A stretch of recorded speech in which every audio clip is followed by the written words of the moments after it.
Hi friends, welcome to my YouTube channel information provider Telugu. ఈ వీడియోలో అయితే మనం రైతు భరోసాకి సంబంధించి ఏమైనా అప్డేట్స్ వచ్చాయా, అసలు రైతు భరోసా డబ్బులు అసలు ఇస్తారా ఇవ్వరా ఏంటనేది అయితే ఈ వీడియోలో మనం చూద్దాం. వీడియోని అక్కడ స్కిప్ చేయకండి, చివరికైతే చూడండి. ఎవరైనా ఛానల్ కొత్తగా వస్తే ఖచ్చితంగా ఛానల్ అయితే సబ్స్క్రైబ్ చేసుకోండి. ఎందుకంటే మనం గవర్నమెంట్ నుంచి ఏమైనా స్కీమ్స్కి సంబంధించి అప్డేట్స్ వచ్చినా, ఇంకా లేటెస్ట్ అప్డేట్స్ దేని గురించి అయినా వస్తే మన ఛానల్లో అయితే వీడియోస్ వస్తాయి, అయితే మీరు మిస్ అవ్వరు. ఖచ్చితంగా అయితే బెల్ నోటిఫికేషన్ అవ్వాలని ఆప్షన్లో పెట్టుకోండి, అప్పుడే మీకు వీడియోస్ నోటిఫై అవుతాయి. ఇంకా లేట్ చేయకుండా వీడియోలోకి వెళ్ళిపోదాం.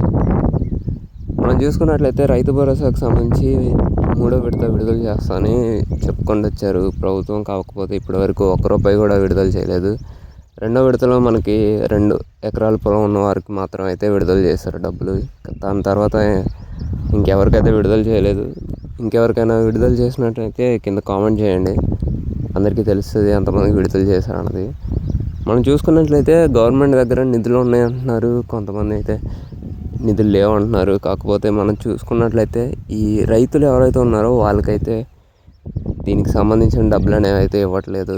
దీనివల్ల ప్రభుత్వం చాలా నష్టపోతుంది. ఫ్యూచర్లో నెక్స్ట్ ఎలక్షన్స్కి చాలా పెద్ద దెబ్బ అయితే తగులుతుంది. ఎందుకంటే మనం చూసుకున్నట్లయితే మహాత్మా గాంధీ తాత ఇది 500 అడుగుల విగ్రహం అయితే హైదరాబాద్లో కడదామని అయితే నిర్ణయించుకుంది ప్రభుత్వం. దానివల్ల టూరిజం పెరిగిపోద్ది, దానివల్ల డబ్బులు ఎక్కువ వస్తాయి అని అయితే అంటున్నారు.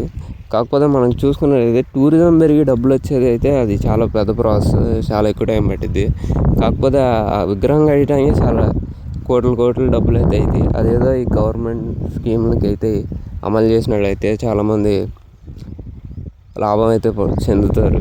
మనం చూసుకున్న అదే ఈ రైతు భరోసా, ఇంకా ఆసరా పెన్షన్ ఇట్లాంటిదికి ఇచ్చినట్లయితే చాలామందికి అయితే ఉపయోగపడుతుంది. కాబట్టి గవర్నమెంట్ ఒక మంచి నిర్ణయం అయితే తీసుకోవాలని మనం అందరం కోరుకుందాం. కింద కామెంట్ సెక్షన్లో కామెంట్ చేయండి, ఎంతమందికి మీకు ఆసరా పెన్షన్ వచ్చింది, ఈ రైతు భరోసా డబ్బులు వచ్చాయి అనేది అందరికీ తెలిసిద్ది. ఇంకా వీడియోని లైక్ చేయండి, ఏమైనా ఉపయోగం పడినట్లయితే ఈ వీడియో షేర్ చేయండి.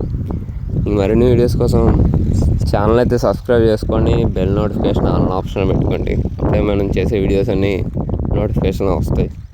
Thanks for watching.